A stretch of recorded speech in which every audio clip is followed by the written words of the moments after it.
When you construct a building, you don't just start pouring concrete. You build the invisible scaffolding first.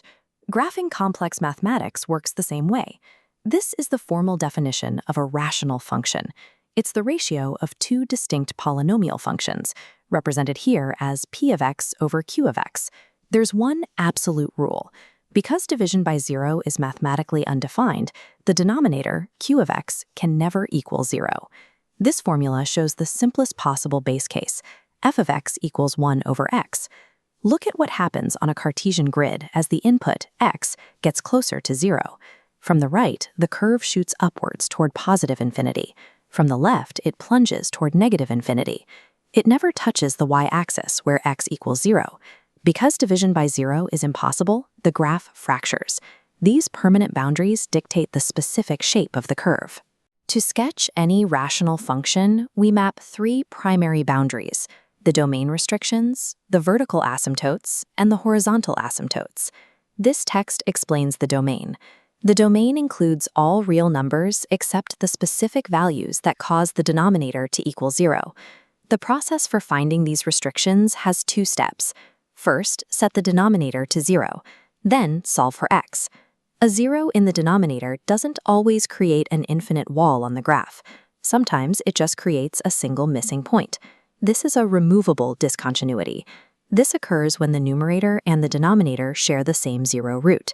Analyzing the denominator is the mandatory first step. It defines the graph's primary constraints. In example 19, we have a cubic polynomial over a quadratic. We need to find its hidden discontinuities. We start by factoring the numerator and denominator. The equation pulls apart into x times x minus 9 times x minus 3 on top, and x times x minus 9 on the bottom. Notice that there are two specific factors shared identically on both parts of the fraction.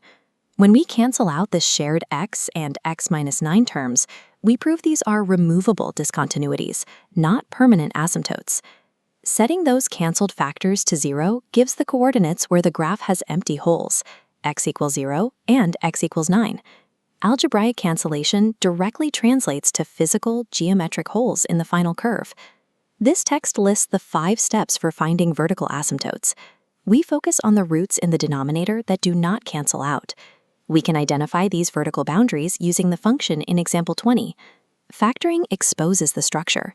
The top becomes x minus 9 times x plus 9, while the bottom becomes x times x plus 9 times x minus 2. We cross out the shared x plus 9 term, which is a hole, and isolate the factors remaining in the bottom, x and x minus 2. Setting these surviving factors to 0 gives us our permanent vertical asymptotes at x equals 0 and x equals 2. Any surviving denominator roots act as vertical boundaries. The function can approach these lines, but it can never cross them. Horizontal asymptotes dictate the graph's end behavior, showing what happens as x increases or decreases toward infinity. These rules for horizontal asymptotes depend entirely on comparing the highest exponent, or degree, of the numerator against the denominator. Example 21 features 5 different functions that test these distinct rules. In the first two equations, the bottom degree is larger than the top degree. This means the asymptote flattens out precisely at the line y equals 0. In the third equation, the degrees are equal. The asymptote is the ratio of their leading coefficients, in this case 1 over 1, which is y equals 1. In the final two equations, the top degree is larger than the bottom degree.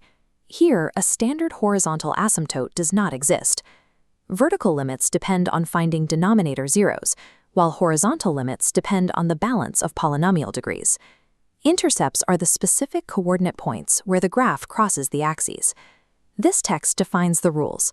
Find the y-intercept by evaluating the function at x equals 0, and find x-intercepts by solving for where the numerator equals 0. We can practice finding these points using the function in example 22.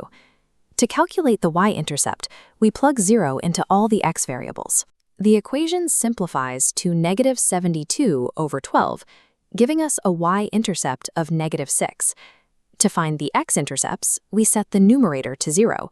This shows the graph crosses the x-axis at positive 8 and negative 9.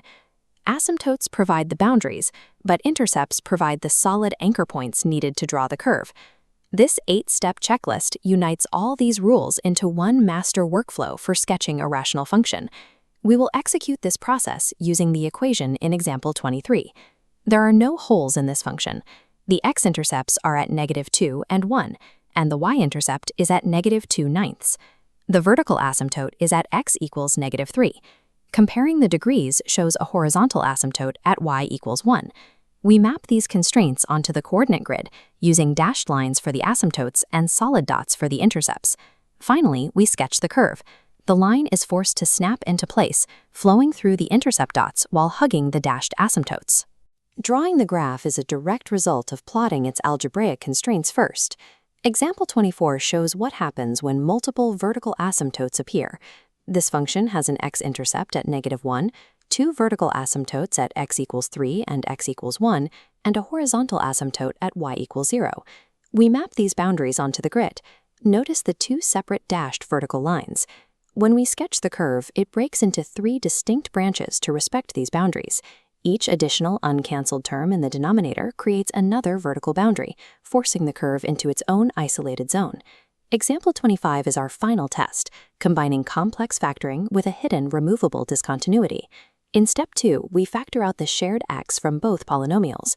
Canceling these x terms identifies a hole precisely at x equals 0. This grid maps the remaining vertical asymptote at x equals 1 and the horizontal asymptote at y equals 1. As the curve draws in, we draw an open circle at the origin to represent the hole we found. Even complex curves become clear once you reduce them to their fundamental algebraic limits.